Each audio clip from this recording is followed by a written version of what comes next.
کتاب رحمت قرآن مجید اس واقعہ کو بہت شان و شوکت کے ساتھ بیان کیا ہے کہ وہ ذات پاک ہے جس نے اپنے عبد خاص کو، عبد مکرم کو رات کے مختصر حصے میں مسجد حرام سے مسجد خاص تک، مسجد اقصی تک سیر کرائی تاکہ وہ اپنے عبد خاص کو، اپنے بندہ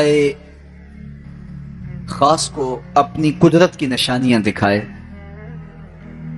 وہ مسجد اقصی جس کے اطراف میں رحمتیں برستی ہیں، انوار اترتے ہیں اور برکات کا نزول ہوتا ہے، اور پھر مسجد اقصی سے لے کر آسمان تک اور آسمان سے سدرہ تک اور سدرہ سے جہاں تک میرے رب نے چاہا اپنے محبوب کو سیر کرائی اور قدرت کے نشانات دکھائے۔ جنت کی سیر کروائی، حضور نے دوزخ کا ملاحظہ کیا، مسجد اقصی میں نبیوں کی امامت کروائی، بیت المعمور میں اللہ کے محبوب کی جلوہ گری ہوئی، انبیاء علیہم السلام سے ملاقاتیں ہوئیں، اور سب سے بڑھ کر اللہ نے اپنے محبوب کو اپنا دیدار عطا فرمایا۔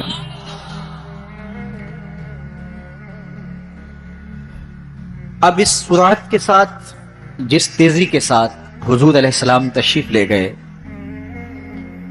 کہ رات کا مختصر حصہ تھا، قلیل وقت میں حضور گئے بھی ہیں اور آئے بھی ہیں، اور یہ ایک بہت بڑا امتحان تھا لوگوں کے لیے۔ کھرے اور کھوٹے کی پہچان ہونی تھی، لوگوں کے ایمان کا امتحان تھا، اور کفار نے اس پہ بہت ساری باتیں کی، اور ان کے ماننے میں یہ بھی نہیں آتا تھا کہ مسجد حرام سے مسجد اقصی تک کیسے گئے۔ ابو جہل نے گلی گلی جا کے پروپیگنڈا کیا کہ ہمارا کون سا مسجد اقصی میں آنا جانا نہیں ہے، تو 1 مہینہ جاتے ہوئے لگتا ہے، 1 مہینہ آتے ہوئے لگتا ہے، تو چھو کے بھی آنا ہو تو 2 ماہ چاہیے، اور یہ رات کے مختصر وقفے میں وہاں سے ہو کر آنے کی بات کر رہے ہیں، تو یہ کیسے ہم تسلیم کریں، یہ باتیں کیسے مان لیں؟ تو وہ مسجد حرام سے لے کے مسجد اقصی تک حضور علیہ السلام کے جانے اور آنے کو نہیں مانتے تھے، اور ماننے والوں نے کہا سر عرش بھی گئے ہیں اور واپس آئے ہیں، ہم اسے بھی مانتے ہیں۔ ابو جہل نے گلی گلی جا کے کہا، اور اس نے یہ سمجھا کہ یہ میرے ہاتھ ایک چیز آ گئی ہے جس سے میں لوگوں کو حضور سے دور کر سکوں، اور وہ پوچھتا پھرتا تھا بتاؤ یہ بات ماننے میں آتی ہے؟ اچانک حضرت ابو بکر صدیق رضی اللہ تعالیٰ عنہ سے ملاقات ہو گئی، تو کہا ابو بکر تم ہی بتاؤ، اگر کوئی کہے کہ رات کے مختصر حصے میں گیا بھی ہوں اور پلٹ کے بھی آیا ہوں تو یہ بات ماننے میں آتی ہے؟ تو فرمایا بالکل ماننے میں نہیں آتی، چھو کے بھی آنا ہو تو 2 ماہ چاہیے۔ سمجھا لوہا گرم ہو گیا، اب چوٹ پورے ٹکانے پہ بیٹھے گی، تو کہنے لگا کہ پھر جن کا کلمہ تم پڑھتے ہو انہوں نے یہ دعویٰ کیا ہے۔ تو حضرت ابو بکر صدیق فرماتے ہیں کہ وہ اس سے بھی عجیب کرے تو میں وہ بھی ماننے کو تیار ہوں، وہ تو آسمان کی خبریں دیتے ہیں، ہم وہ بھی مانتے ہیں۔ تو محبت والوں کے لیے، ایمان والوں کے لیے تو یہ قابل تعجب نہیں ہے۔ قرآن بتاتا ہے کہ حضرت سلیمان علیہ السلام نے کہا کہ مجھے تخت بلقیس چاہیے، تو ایک جن کھڑا ہو گیا، حضرت یہ خدمت میں سر انجام دیتا ہوں، کب تک لے کر آؤ گے؟ اس نے کہا دوپہر تک لے آؤں گا، مجلس برخاست ہونے سے پہلے پہلے تخت حاضر کر دوں گا۔ اور وہ کوئی ڈبیا نہیں تھی کہ جیب میں ڈال کے لے آنی ہو، وہ تخت اتنا بڑا تھا کہ 60 ہاتھ چوڑا تھا، 80 ہاتھ لمبا تھا اور کئی ہاتھ موٹا تھا، 7 کوٹریوں میں مکفل تھا، پہرے دار کھڑے تھے، 1 مہینے کی مسافت پہ تھا۔ اس کو جیب میں بھی ڈال کے لانا ہو تو پھر بھی 2 ماہ چاہیے، لیکن وہ اتنا بڑا تخت، اس کو وہاں سے لانا کوئی تماشا لبے بام تو نہیں تھا، لیکن جن نے کہا حضرت میں مجلس برخاست ہونے سے پہلے پہلے وہ تخت حاضر کر دیتا ہوں۔ قرآن نے ساری تفصیل سورہ النمل میں بیان کی۔ اب کتنی بڑی پیشکش تھی، لیکن حضرت سلیمان نے کہا نہیں، مجھے اس سے بھی پہلے چاہیے۔ پھر وہ اٹھا جس کے سینے میں کتاب اللہ کا علم تھا، قال الذی عندہ علم من الکتاب۔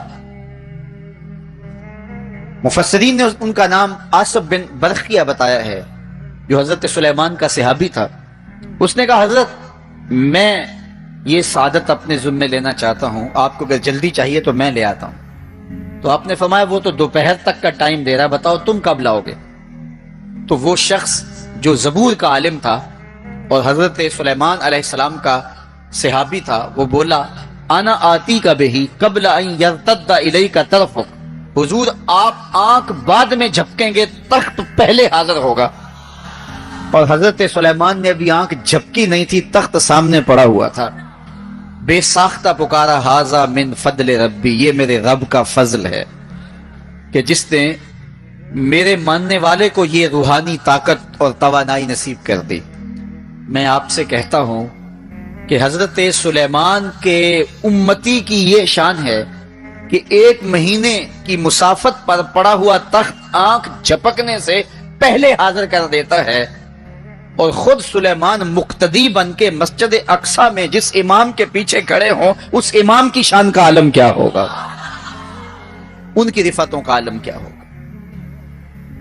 تو یہ ایک امتحان ہے معراج، اور میرے اور آپ کے آقا و مولا کی عظمتوں کو ماننے والوں نے کہا کہ یہ بعید نہیں ہے، اللہ اپنے محبوب علیہ السلام کو جہاں چاہے جتنے وقت میں چاہے لے جا بھی سکتا ہے، اور اللہ کی دی ہوئی طاقت سے محبوب واپس پلٹ کے آ بھی سکتے ہیں۔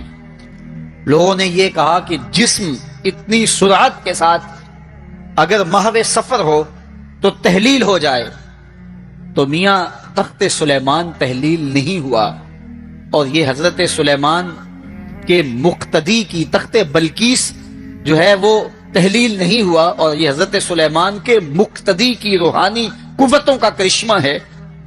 تو جب ان کے مقتدی کی قوتوں کا یہ کرشمہ ہے تو ان کے امام کی طاقتوں کا عالم کیا ہوگا اور رفتوں کا عالم کیا ہوگا۔ باقی یہ دعویٰ میرے رب کا ہے، سبحان الذی اسری بعبد، وہ ذات پاک ہے جس نے اپنے عبد خاص کو سیر کرائی۔ اور پھر دنیا ورطہ حیرت میں ہے کہ اتنے مختصر حصے میں، اتنے قلیل وقت میں کیسے گئے اور کیسے پلٹ کے آئے۔ اور میرے رب نے کہا کہ سن لو، یہ میرے محبوب کا سفر نہیں ہے، یہ میرے محبوب کی سیر ہے۔ سبحان الذی اسری، یہ میرے محبوب کا سفر نہیں ہے، یہ میرے محبوب کی سیر ہے۔ اور آپ جانتے ہیں سفر اور سیر میں فرق، سفر تیزی کے ساتھ کیا جاتا ہے۔ میں اب جو فاصلہ طے کر کے آیا ہوں، تو اگر میں سیر کی غرض سے یہاں آتا تو مجھے 2 گھنٹے لگتے، اور اگر میں گاڑی پہ بھی آتا تو پھر بھی مجھے کم از کم پونا گھنٹہ چاہیے تھا، لیکن میں 15-20 منٹ میں یہاں پہنچنے کی کوشش کی ہے، کیونکہ میری نگاہ میں ایک حد تھا کہ میں نے دیے گئے وقت کے مطابق یہاں پہنچنا ہے۔ وہ تو باہر بے تحاشا رش نہ ہوتا تو میں وقت سے 5 منٹ پہلے ہی پہنچ پاتا۔ تو میں دائیں بائیں سے بے نیاز ہو کے اپنی منزل پہ نگاہیں گاڑے ہوئے سرپٹ دوڑ رہا تھا اور یہاں تک آ پہنچا۔ لیکن سیر جو ہوتی ہے اس میں ہر منظر پہ رکا جاتا ہے، ٹھہرا جاتا ہے، کوئی نظارہ ہو تو اس سے لطف اندوز ہوا جاتا ہے۔ اب اتنی سرعت کے ساتھ گئے اور واپس پلٹ کے آئے، میرا رب کہتا ہے یہ میرے محبوب کا سفر نہیں تھا، یہ میرے محبوب کی سیر تھی۔ کیا سمجھو گے میرے محبوب کو؟ جس کی سیر تمہاری سمجھ میں نہیں آتی، اگر وہ سفر کرے تو پھر کیسے سمجھو گے؟ یہ تو ابھی سیر ہے اور تم ورطہ حیرت میں ہو، کیسے گئے کیسے آئے۔ عقل والے کہتے ہیں کہ زمین، سطح زمین سے لے کر 44 میل تک ہوا ہے، اس کے بعد کرۂ خلا ہے، پھر کرۂ زمہریر ہے، پھر کرۂ نار ہے، پھر آسمان میں خرق و التیام ممکن نہیں، جسم کا صعود ممکن نہیں ہے، آسمان میں دروازے نہیں ہیں، آسمان ٹوٹ نہیں سکتا، پھٹ نہیں سکتا، تو کیسے کوئی آسمان سے گزر سکتا ہے؟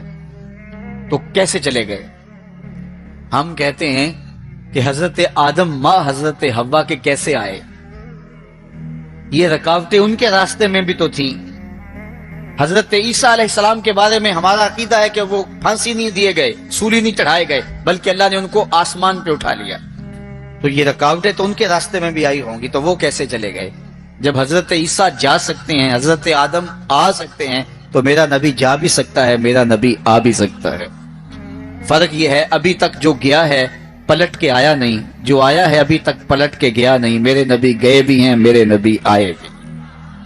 سی راز میراج محبتاں دا نہیں سی کسے دی سمجھ وچ آن والا، سدیا طالب تے گیا مطلوب ہوتے، جبرائیل سی صد لے جان والا، بازے آخ دے بن دروازیاں تو کیویں پہنچیا عرش تے جان والا، ابر عقل نو ایتھے دخل کیے، جانے جان والا یا لے جان والا۔ یہ میرے رب کا دعویٰ ہے، اپنے محبوب کو سیر میں نے کروائی۔ تو کائنات میں جن رفعتوں تک، جن بلندیوں تک میرے حضور پہنچے، اچھا سیر کروائی کیوں؟ تو کہا کہ میں اپنے عجائب قدرت کی نشانیاں اپنے عبد خاص کو، عبد منیب کو، عبد مختار کو، عبد مکرم کو دکھانا چاہتا ہوں۔ اور پھر اللہ جل شانہ نے اپنے محبوب کو اتنی نشانیاں دکھائیں جن کا تعلق دیکھنے سے بھی تھا، جن کا تعلق وجدان سے بھی تھا، محسوسات سے بھی تھا، سننے سے بھی تھا۔ کبھی حضور علیہ الصلوۃ والسلام جنت کی خوشبو سونگھتے ہیں، نظاروں کی وادی دیکھتے ہیں، اور جنت کے محلات کو حضور ملاحظہ فرماتے ہیں، اور کبھی دوزخ کے اندر عذابوں میں مبتلا لوگوں کو حضور علیہ الصلوۃ والسلام دیکھتے ہیں، اور پھر اپنی امت کو بیان بھی فرمایا تاکہ وہ ان اعمال بد سے بچ جائیں جو جہنم میں لے جانے کا سبب اور ذریعہ ہے۔ آج کی شب خاص میں اور آپ اپنی زندگیوں پہ غور کریں، اور حضور علیہ السلام نے وہ جو ہمیں خبریں دی ہیں ان کو دیکھیں، اور کوئی ایسی کوتاہی کہیں ہمارے اعمال میں تو نہیں ہے، اگر ہے تو اس کو اپنے سے دور کر کے ایک نئی زندگی کا آج سے آغاز کریں۔ حضور علیہ الصلوۃ والسلام نے فرمایا کہ میں نے کچھ لوگوں کو دیکھا کہ پتھروں سے ان کے سر کچلے جا رہے ہیں، اور پتھروں سے کچلنے کی وجہ سے ان لوگوں کے سر کیمے کی طرح ہو جاتے، کوٹ دیے جاتے ہیں پتھروں سے، لیکن تھوڑی دیر کے بعد پھر صحیح ہو جاتے ہیں، لیکن پھر دوبارہ ان کے سر کچلے جاتے۔ تو میں نے پوچھا جبریل یہ کون لوگ ہیں؟ تو کہا کہ یہ وہ لوگ ہیں کہ جن کے سر نماز کی وجہ سے بوجھل رہتے تھے، نماز جن کو بڑی بھاری لگتی تھی۔ کئی لوگوں کو نماز کا کہیں تو وہ 100 بہانے کرتے ہیں، اور ایک بہانہ تو ہر بے نمازی کرتا ہے، میرے کپڑے پاک نہیں ہیں۔ میرے والد گرامی فرمایا کرتے تھے تیرے کپڑے کیسے پاک ہو سکتے ہیں جب تو اللہ کے حضور جھکنا نہیں جانتا؟ جب اس کے حضور جھکنا سیکھ جائے گا، تیرا لباس بھی پاک ہو جائے گا، تیرا بدن بھی پاک ہو جائے گا، تیرا تن بھی پاک ہو جائے گا، تیرا من بھی پاک ہو جائے گا۔ تو 100 بہانے، تو ان کے سر نماز کی وجہ سے بوجھل ہو جاتے، اذان کی آواز سنتے اور پھر دوبارہ سرہانے پہ سر ڈال دیتے اور اٹھنے کی ہمت نہ پڑتی۔ حی علی الصلاۃ حی علی الفلاح کی دل فریب صدائیں کانوں میں پڑتی۔ تو ان کے سر نماز کی وجہ سے بوجھل ہوتے تھے، اور آج ان کے سر پتھروں سے کوٹے جا رہے ہیں۔ اس پورے اجتماع میں جو اس گراؤنڈ کے کناروں تک ہے اور باہر گلی میں بھی اس لاؤڈ سپیکر کے ذریعے سے بازار میں بھی، سڑک پر بھی آوازیں پہنچ رہی ہوں گی، تو آپ سب اور میں غور کریں کہ ہماری زندگی میں کہیں نماز سے کوتاہی تو نہیں ہے۔ اور یہ بھی سن لیجئے کہ یہ معراج کا تحفہ خاص ہے جو حضور لے کر آئے ہیں۔ معراج کی شب جب حضور وہاں پہنچے، جب کسی کا تصور بھی نہیں پہنچ سکتا، تو اللہ نے اپنے محبوب علیہ السلام کو جو عطا کیا اس میں خواتین میں سورہ بقرہ تھی، سورہ بقرہ کی آخری آیات عطا کی گئی، امت کے ساتھ بخشش کا وعدہ کیا گیا اگر وہ شرک نہیں کرتی، اور جو سب سے اہم شے وہ یہ کہ 50 نمازوں کا تحفہ دیا گیا۔ آقا کریم علیہ السلام 50 نمازوں کا ہدیہ اور تحفہ لے کر کے واپس پلٹے. چھٹے آسمان پہ حضرت موسیٰ علیہ السلام سے ملاقات ہوئی اور انہوں نے کہا کہ میں بنی اسرائیل کا تجربہ رکھتا ہوں اور امتوں کا گہرا تجربہ رکھنے کی وجہ سے میں آپ سے عرض کرتا ہوں کہ آپ اللہ کی بارگاہ میں جائیے اور نمازوں میں تخفیف کی درخواست پیش کیجیے. یہ 50 نمازیں نہیں پڑھ پائیں گے. تو حضرت موسیٰ علیہ السلام کے کہنے پہ حضور دوبارہ بارگاہ عزدی میں حاضر ہوئے اور عرض کی تو 5 نمازوں کی رخصت ہو گئی. 45 رہ گئی تو واپس پلٹے تو حضرت موسیٰ علیہ السلام نے پھر کہا کہ یہ 45 بھی نہیں پڑھ سکیں گے, آپ اللہ کی بارگاہ میں دوبارہ تخفیف کی درخواست پیش کیجیے. تو حضور دوبارہ جاتے, پھر آئے, پھر انہوں نے کہا 9 مرتبہ واپس بھیجا اور 50 سے 5 نمازیں رہ گئیں. جب 5 نمازیں لے کے حضور واپس آ رہے تھے تو حضرت موسیٰ پھر ملے اور انہوں نے ایک بار پھر کہا ایک بار اور جائیے. اب عادت باری کیا ہے, ہر بار درخواست کرنے سے 5 نمازوں کی رخصت ملتی ہے, اب رہ ہی 5 گئی ہیں تو عادت باری کے مطابق اب یہ 5 بھی معاف ہو جائیں گی. تو حضور نے فرمایا مجھے رب سے شرم آتی, رب سے حیا آتی. امت سے توقع کی کہ یہ امت اتنی نکمی تو نہیں ہے کہ 5 نمازیں بھی نہ پڑھے. تو میرے اور آپ سے یہ ہمارے آقا و مولا کی توقع تھی کہ ہم 5 نمازیں ادا کریں اور یہ 5 نمازیں ہمیں ثواب 50 کا عطا کریں گے. لا تبدیل لکلمات اللہ, اللہ کی باتیں تبدیل نہیں ہوتی. بظاہر یہاں 9 مرتبہ تبدیلی آئی ہے لیکن اللہ نے ایک ضابطہ دیا, من جاء بالحسنۃ فلہ عشر امثالھا, جو ایک نیکی کرے 10 کا ثواب دیتا ہوں, پڑھو گے 5 ثواب 50 کا عطا کروں گا. چونکہ اللہ کی باتیں تبدیل نہیں ہوتی. تو یہ 5 نمازیں تحفہ معراج ہیں جو حضور لے کر کے آئے ہیں. اسی لیے الصلاۃ معراج المومنین کہا گیا کہ معراج اہل ایمان کے لیے, نماز اہل ایمان کے لیے معراج ہے. حضور کا معراج تو یہ کہ رخ مالک سے پردے اٹھے اور دیدار الہی کیا اور وہاں تک پہنچے جہاں کسی کا تصور بھی نہیں پہنچ سکتا. لیکن اس امت کے لیے معراج یہ ہے کہ جب وہ پیشانی سجدے میں رکھ کے سبحان ربی الاعلیٰ کہتی ہے, اتنی رحمتیں برستی ہیں کہ اگر لوگوں کو پتا چل جائے کہ ہم جب سجدے میں ہوتے ہیں تو کتنی رحمتیں برستی ہیں تو وہ سجدے سے ساری نہ اٹھائیں, اتنی رحمتوں کا نزول ہوتا ہے. اس لیے اس امت کا معراج یہ ہے کہ یہ 5 گانا نماز شعار زندگی بنا لے, کبھی بھی نماز قضا نہ ہونے دے. اپنی زندگی میں نمازوں کو اس طرح شامل کرے کہ نماز کا وقت آئے تو بے چینی ہو کہ نماز کی ادائیگی ہو اور ایک نماز کے بعد دوسری نماز کا انتظار کرنے لگ جائیں. میرے اور آپ کے آقا و مولا نے فرمایا مجھے تمہاری دنیا سے صرف 3 چیزیں پسند ہے, حبب الیہ من دنیاکم ثلاث, تمہاری دنیا سے صرف 3 چیزیں پسند ہے, خوشبو, پاکیزہ عورتیں اور میری آنکھوں کی ٹھنڈک نماز میں رکھی گئی. حضور نماز کو آنکھوں کی ٹھنڈک قرار دیں اور فرمایا بلال حبشی کو جب اذان کے لیے کہتے تو یہ فرماتے ارحنا یا بلال, بلال اٹھو اور ہمارے سینے کو راحت پہنچا دو. تو نماز سے حضور کے قلب کو, حضور کے سینے کو راحت پہنچتی تھی. میں اور آپ جتنے لوگ یہاں آئے ہیں اور جس ہجوم کے ساتھ, جس شوق کے ساتھ, جس ولولے کے ساتھ اور جس محبت کے ساتھ آئے ہیں, یقیناً آپ اور میں حضور کو راضی کرنے آئے ہیں, اپنے رب کو راضی کرنے آئے ہیں, آقا دو عالم کی رضا کے حصول کے لیے ہم آئے ہیں. تو حضور کی رضا کے طالب بن کے آج کے اس اجتماع میں آنے والوں, اگر تم چاہتے ہو کہ حضور ہم سے راضی ہو جائیں تو اگر بدقسمتی سے کوئی بے نمازی ہے تو آج عزم کر کے جائے کہ آج کے بعد نماز نہیں چھوڑوں گا, اللہ کے رسول راضی ہو جائیں گے انشاءاللہ. چونکہ حضور نے نماز کو اپنی آنکھوں کی ٹھنڈک قرار دیا ہے, اپنے دل کا قرار نماز کو قرار دیا. ارحنا یا بلال, بلال ہمیں راحت پہنچا دو اذان دے کے. تو یہ حضور کے لیے راحت کا سبب تھا. تو 5 گانا نماز شعار زندگی رکھیں اور جنہیں نماز نصیب ہے وہ یہ سمجھیں کہ نماز معراج المومنین ہے, تو پھر ہمیں سجدے میں اس کی لذت کیوں نصیب نہیں ہوتی. تو وہ اپنے خیالات کو قابو میں کریں, اپنی نماز میں یکسو ہو جائیں. پڑے سجدے میں ہوں اور کھڑے دکان پہ ہوں تو پھر سجدہ سرور بخش نہیں ہوگا, پھر قیام لذت آفری نہیں ہوگا. تو اپنی نماز کو اس قدر یکسو کر لو کہ جب تم سجدے میں ہو, قیام میں ہو, رکوع میں ہو تو سجدے, قیام اور رکوع کی لذت تمہیں حاصل ہو رہی ہو تو پھر معراج کی لذتیں تمہیں نماز میں نصیب ہوں گی اور قرار نصیب ہوگا۔ تو کہا میں نے کچھ لوگوں کو دیکھا کہ ان کے سر کوٹے جا رہے ہیں، اور میں نے پوچھا یہ کون لوگ ہیں؟ تو کہا یہ وہ لوگ ہیں کہ جو نماز نہیں پڑھا کرتے تھے، جن کے سر نماز سے بوجھل رہتے تھے۔ پھر کچھ لوگوں کو دیکھا معراج کی شب، فرماتے ہیں کہ ان کے آگے اور پیچھے چیتھڑے بندھے ہوئے ہیں، اور وہ کانٹے دار جھاڑیاں تھوہر کھا رہے ہیں، کڑوی جھاڑیاں کھا رہے ہیں، اور گرم پتھر چاٹ رہے ہیں اور کھا رہے ہیں۔ تو میں نے پوچھا کہ یہ کون بد نصیب لوگ ہیں؟ تو کہا یہ وہ لوگ ہیں جو اپنے مال کا صدقہ نہیں دیا کرتے تھے، مال کی زکوٰۃ نہ ادا کرنے والے سخت عذاب میں مبتلا ہوں گے اور اللہ کے قہر و غضب کا شکار ہوں گے۔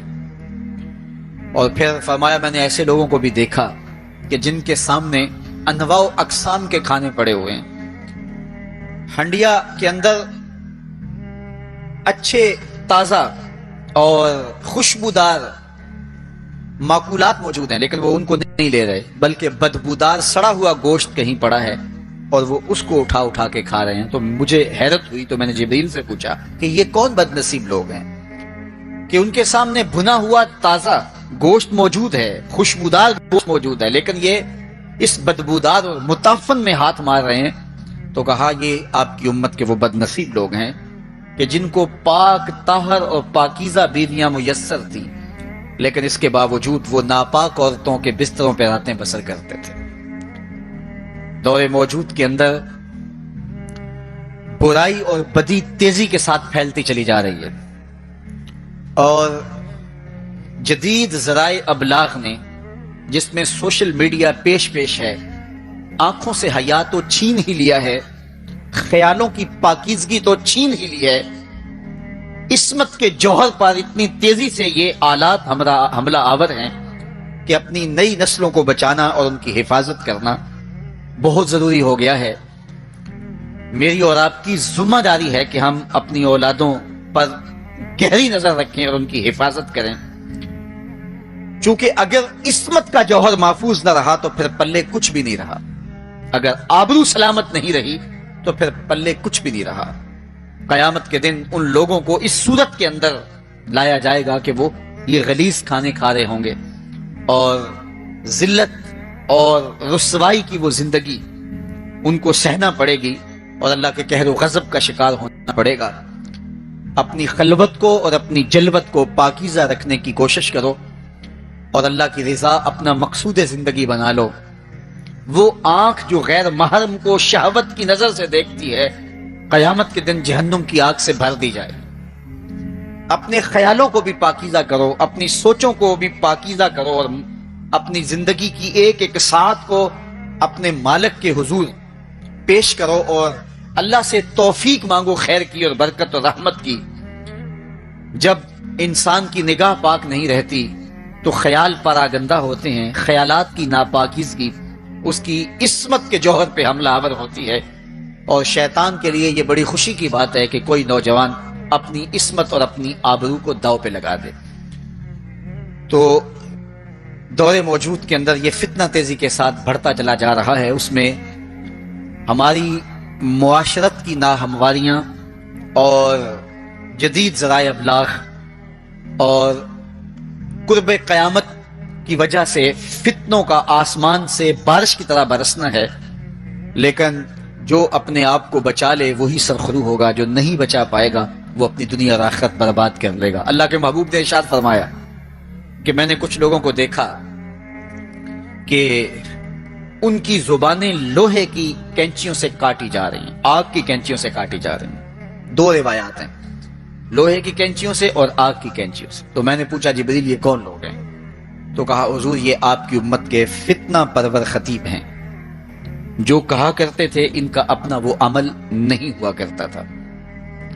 لوگوں کے اندر فتنہ اور فساد بپا کرنے والے لوگ، جن کی زبان کی تلخیاں معاشروں کے اندر تفریق پیدا کرتی ہیں، بھائی بھائی سے لڑ پڑتا ہے، میاں بیوی کے درمیان تفریق پیدا کر دیتے ہیں، نفرت کی چنگاریاں ان کی زبان اگلتی ہے، اور ان کے لہجے لوگوں کے اندر تفریق، تشدد، افتراق اور فرقہ بندیاں پیدا کرتے ہیں۔ تو ایسے لوگ قیامت کے دن ان کی زبانیں لوہے کی کینچیوں سے کاٹ دی جائیں گی، جس کی صورت اللہ کے محبوب پہلے ہی ملاحظہ فرما چکے۔ تو بدترین اس امت کے لوگ بھی علماء ہیں اور بہترین اس امت کے لوگ بھی علماء ہیں۔ فتنہ انہی سے شروع ہوتا ہے اور انہی میں پلٹتا ہے۔ ان کے پاس بیٹھنے سے خیر ملتی ہے اگر وہ خیر کی راہوں کے مسافر ہوں، اور اگر یہ طبقہ خراب ہو جائے اور شر پہ اتر آ جائے، شر پہ اتر آئے، تو پھر سب سے زیادہ شر بھی انہی کے دامن سے پھوٹتی ہے۔ ان کی زبان جب زہر اگلنے لگے اور ان کے لفظ شعلے بن جائیں تو معاشرے بسم ہو کے رہ جاتے ہیں اور معاشرے جل کے خاشاک ہو جاتے ہیں۔ اس لیے خاص طور پہ اس طبقے کو اپنا ہمیشہ محاسبہ کرنے کی ضرورت ہے کہ ہمارے عمل سے، ہمارے رویے سے، طرز زندگی سے، ہماری گفتگو سے، ہمارے کسی لہجے سے کسی کے لیے تفریق، تشدد، افتراق اور لڑائی پیدا نہ ہو۔ تو یہ بات بہت ہی اہم ہے جو اللہ کے محبوب علیہ الصلوۃ والسلام نے بیان فرمائی۔ اللہ کے محبوب علیہ السلام فرماتے ہیں میں نے ایک منظر دیکھا کہ ایک سوراخ ہے، اس سے ایک بیل نکلتا ہے، نکلنے کے بعد دوبارہ گھسنے کی کوشش کرتا ہے لیکن گھس نہیں پاتا۔ تو میں نے جبریل سے پوچھا کہ یہ کیا ماجرا ہے؟ تو جبریل نے کہا کہ حضور یہ ان لوگوں کی مثال بیان کی ہے جو زبان سے بڑا بول نکال دیتے ہیں اور پھر دوبارہ اس کو لینا چاہتے ہیں تو پھر وہ واپسی نہیں ہو سکتی۔ بعض اوقات آپ کوئی ایسی بات کر دیتے ہیں جس سے فتنہ پھیلنا شروع ہو جاتا ہے، جس سے شر پھیلنا شروع ہو جاتی ہے، جس سے معاشرے کے اندر تشدد اور افتراق پیدا ہونا شروع ہو جاتا ہے، جس سے لوگ آپس میں الجھ پڑتے ہیں۔ تو آپ آرام سے زبان سے کوئی جملہ نکال دیتے ہیں لیکن بعد میں اس کو واپس لینا چاہیں لیکن وہ شر پھیل چکی ہوتی ہے۔ تو اسی لیے ہمارے بزرگوں نے ہمیں یہ کہا ہے کہ بولنے سے پہلے 100 مرتبہ بات کو تول لو، غور کر لو، فکر کر لو۔ کمان سے تیر نہ نکلا ہو، آپ کے پاس اختیار ہوتا ہے کہ جب چاہو اس کو پھینک لو، لیکن جب آپ کمان سے تیر چھوڑ چکے ہوں تو پھر آپ کا اختیار ختم ہو جاتا ہے۔ پھر وہ زخمی کرے، کسی کی موت کا سبب بنے یا وہ تیر ضائع چلا جائے، پھر تمہارا اختیار نہیں ہوتا۔ تو بولنے سے قبل ضرور سوچو کہ میری زبان سے نکلا ہوا کوئی جملہ اس معاشرے پر کیا اثر پیدا کرے گا، اور جب زبان سے جملہ نکل گیا تو پھر آپ کے اختیار میں نہیں ہے۔ تو یہ بہت ضروری ہے۔ اس وقت ہر بندہ جو زبان میں آئے بول دیتا ہے، ہر بندے کو اس وقت بولنے کی جو لت ہے، اور آج کل تو وہ سوشل میڈیا کے اوپر جو من میں آیا تنہائی میں وہ لکھ دیا اور لکھ کے معاشرے کے اندر، لوگوں کے اندر وہ چیز وائرل کر دی، جس طرح کی تصویر چاہا ڈال دی، لیکن پھر بعد میں وہ آپ کے اختیار میں چیز نہیں رہتی ہے۔ بلکہ اب تو اتنے بخسیس اور اتنے نیچ فطرت کے لوگ بھی سوشل میڈیا پہ بیٹھے ہوئے ہیں۔ کسی زمانے کے اندر جو گندے مزاج کے لوگ ہوتے تھے وہ واش روم کے اندر بیٹھ کر کے چھپ کے اپنے خب سے باطن کا اظہار کرتے تھے، اور واش روم کی دیواروں کے اوپر جو ان کے من میں غلاظت ہوتی وہ لکھ دیا کرتے تھے۔ پبلک واش رومز کے اندر ایسے مناظر آپ نے بھی دیکھے ہوں گے کہ انسانیت کا سر شرم سے جھک جاتا ہے۔ ایسے چھوٹی سوچ کے لوگ وہاں بیٹھ کر کے جو ہے وہ لکھ دیا کرتے تھے۔ اب وہی لوگ، ان کو ایک سوشل میڈیا کا پلیٹ فارم مل گیا ہے اور وہ یہاں اپنے بند کمرے میں جو چاہیں لکھ کے اس کے اوپر ڈال دیں، اور اس کی شر اور اس کا فساد اور اس کی غلاظت اور اس کی گندگی کے چھینٹے کہاں کہاں تک پہنچتے ہیں، ان کو اس سے غرض نہیں ہوتی۔ تو ایک ایک حرف جو زبان سے نکلتا ہے، تمہارا قلم سے نکلا ہوا ایک ایک جملہ، اس کا حساب ہونا ہے قیامت کے دن۔ ایک ایک چیز کے بارے میں پوچھا جائے گا۔ اور آج اگر تم سوشل میڈیا پہ کوئی بات چھوڑتے ہو، یا کسی مجمع عام کے اندر کوئی بات کرتے ہو، یا تنہائی کے اندر کوئی بات کرتے ہو اور پھر اس کی شر پھیلتی ہے، تو وہ شر تو پھر سفر کرتی رہے گی۔ تم اب وہ جملے کہنے چھوڑ بھی دو، تم اپنا وہ اکاؤنٹ بند بھی کر دو، لیکن وہ شر، وہ غلاظت، وہ گندگی، وہ چھینٹے جو اڑے تھے وہ آگے بڑھتے رہیں گے، اور اس کا گناہ تمہارے نامہ اعمال میں، تمہارے کھاتے میں درج ہوتا رہے گا، حتیٰ کہ تم مر بھی گئے تو پھر بھی تمہارے نامہ اعمال کے اندر وہ سب کچھ اترتا رہے گا۔ اس لیے اپنے آپ کو محتاط کرنے کی ضرورت ہے، اور اپنے ایک ایک لمحے کو محفوظ کرنے کی ضرورت ہے۔ اپنے وقت کو قیمتی جانو۔ اپنی زبان کو کھولنے سے قبل 100 بار سوچو کہ جو میں لفظ کہہ رہا ہوں وہ کیا مجھے کہنا چاہیے یا نہیں۔ میرے اور آپ کے آقا و مولا نے فرمایا جو اللہ اور پچھلے دن پر ایمان رکھتا ہے وہ خیر کی بات کہے ورنہ چپ رہے. اس کا چپ رہنا اس کے لیے بہتر ہے، اور اگر وہ کہنا چاہتا ہے تو وہ خیر کی بات کہے. تو فرمایا میں نے وہاں بیل نکلتے ہوئے دیکھا، اور پھر دوبارہ گھسنا چاہتا ہے تو گھس نہیں پاتا. تو کہا جبریل نے کہ یہ وہ بول ہے جو زبان سے نکالا جا چکا ہے، اب دوبارہ زبان میں اس کو داخل نہیں کیا جا سکتا. اور مختلف صورتیں حضور نے دیکھی، لوگوں کو عذابوں کے اندر مبتلا دیکھا، لوگوں کو تکلیفوں کے اندر مبتلا دیکھا، کسی کو خون کی نہر کے اندر غوطے کھاتے دیکھا، کسی کے پیٹ کے اندر سانپ دیکھے.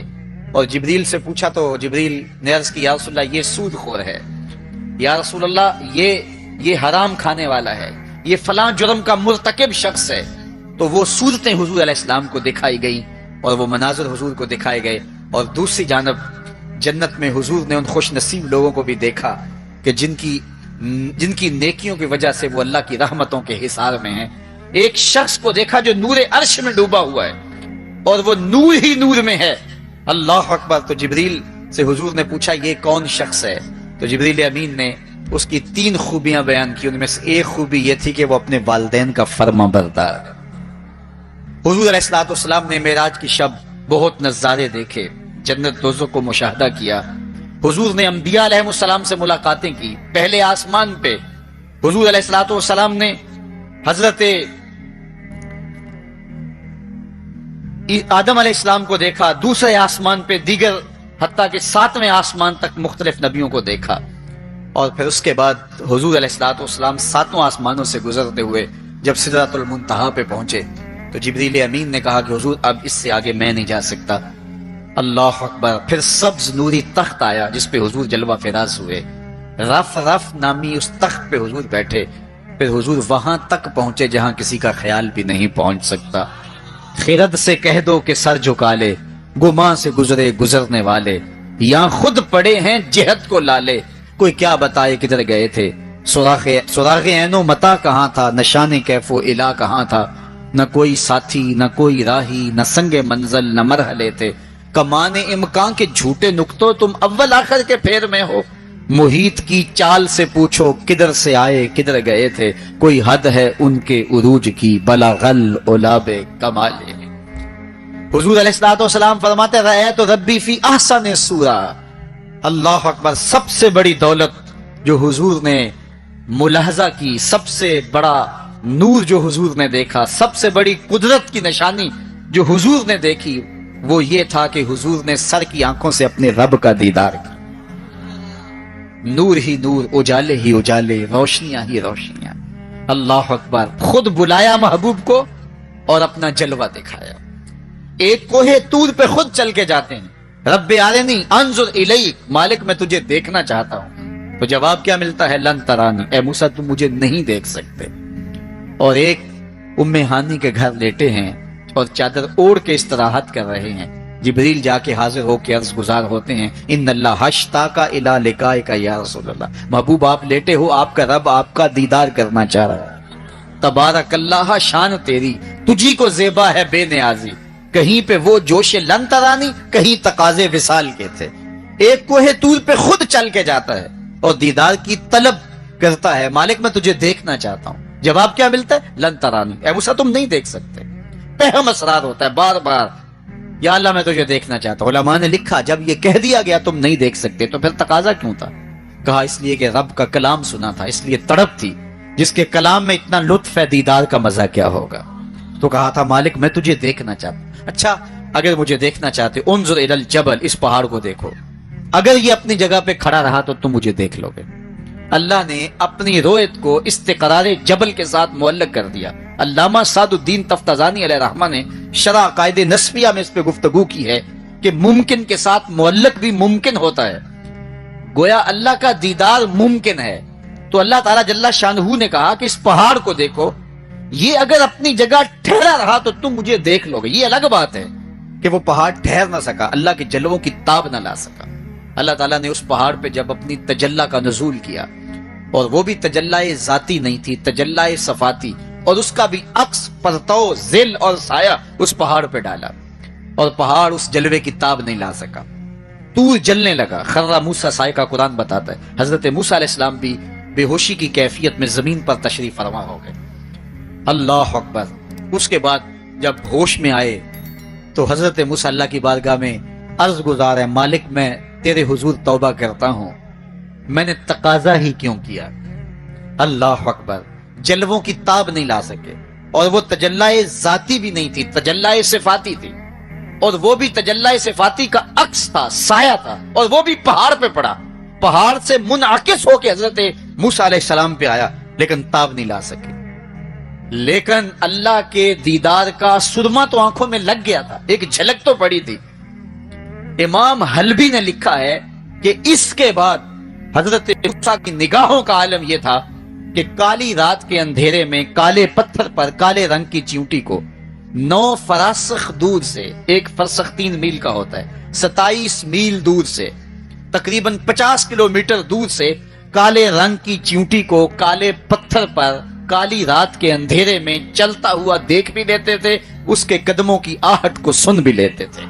یہ اللہ کا کلام سننے کی وجہ سے کانوں میں یہ سماعت آ گئی، اور اللہ کا دیدار کرنے کی وجہ سے آنکھوں میں یہ توانائی آ گئی کہ 50 کلومیٹر دور کالی رات کے اندھیرے میں شب دیجور کی ظلمتوں میں کالے رنگ کی چیونٹی کو چلتا ہوا دیکھتے بھی، اس کے قدموں کی سرسراہٹ کو سنتے بھی. یہ اس کی نظر کا کمال ہے جس نے تجلی صفاتی کا پرتو پہاڑ پہ پڑتے ہوئے دیکھا اور تاب نہ لا سکا، اور جو ذاتی تجلیوں میں گم رہا اور آنکھ بھی نہیں جھپکتا، اس محمد عربی کی نگاہوں کا عالم کیا ہوگا، ان کی نظروں کا عالم کیا ہوگا. اسی لیے فرمایا انی ارا ما لا ترون واسمع ما لا تسمعون. جو میں دیکھتا ہوں وہ تم نہیں دیکھتے، جو میں سنتا ہوں وہ تم نہیں سنتے.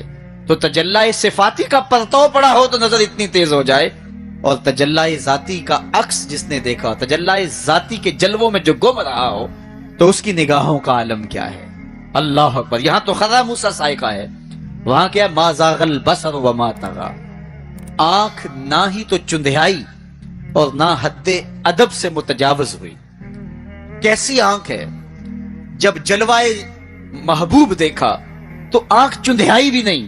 آپ سورج کو دیکھیں اور وہ دوپہر پر ہو اور جو ہے وہ پورے جلال پر ہو تو آپ کی آنکھیں چندھیا جاتی ہیں، آپ دیکھ نہیں پاتے، آنکھوں میں پانی اتر آتا ہے.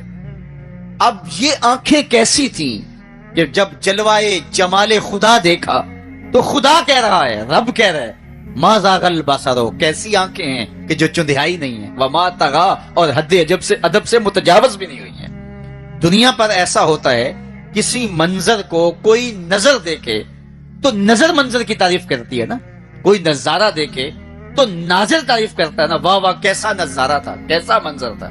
دنیا کے اوپر یہی ہوتا آیا ہے.